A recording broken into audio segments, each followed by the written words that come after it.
L'Agence de régulation du secteur de l'électricité en République du Congo est en voie de se munir d'un document de référence qui servira de feuille de route à tout le secteur de production hydroélectrique dans le pays et plus particulièrement d'un cahier de charges aux futurs exploitants privés de barrages hydroélectriques. Mis au point avec l'appui technique et financier de la délégation de l'Union européenne en République du Congo, ce document évalué ce 17 janvier à Brazzaville relève avec détail les différentes mesures et lois à respecter dans le but d'améliorer la distribution de l'électricité sur toute l'étendue du territoire national. Le gouvernement s'est engagé pour réformer le secteur de l'électricité, notamment avec la mise en concession de nos barrages hydroélectriques à des partenaires privés qui vont gérer ces barrages à bon escient.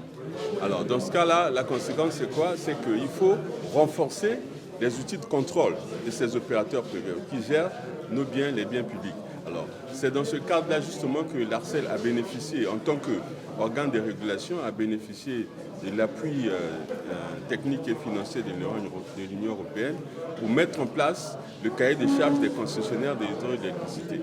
Parce que ce cahier de charges vient en complément des conventions de concession qui ont été signées avec l'État pour justement mettre les exigences que doivent respecter ces opérateurs, notamment en termes de respect des normes environnementales, en termes de respect des normes sociales, des normes techniques et ainsi de suite, et bien aussi en termes de respect d'un certain nombre de conditions économiques de ces concessions-là.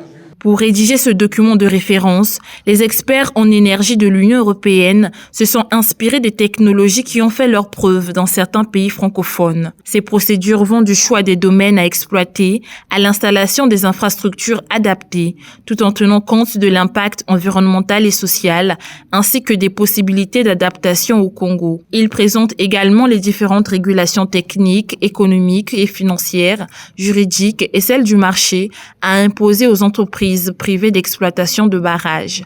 Nous essayons d'investir et d'accompagner le pays dans l'investissement dans des secteurs qui sont structurants.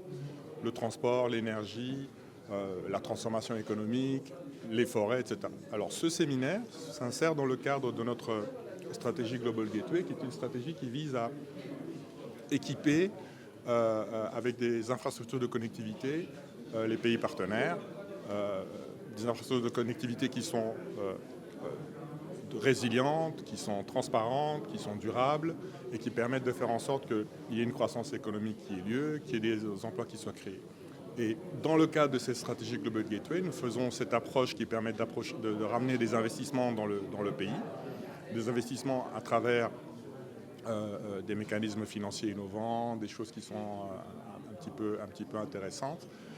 Mais en même temps, nous essayons aussi de faire en sorte de construire un travail en commun. Et justement, c'est l'occasion de cet atelier, de cette mission qui a été faite, qui a été lancée en juillet de l'année dernière, qui permet d'accompagner le régulateur pour faire en sorte que le marché soit et devienne d'une manière générale attractif. Ce document pourrait subir encore quelques amendements de la part du gouvernement congolais, notamment en ce qui concerne les avantages et les risques tolérables par la République du Congo dans l'exploitation des barrages hydroélectriques.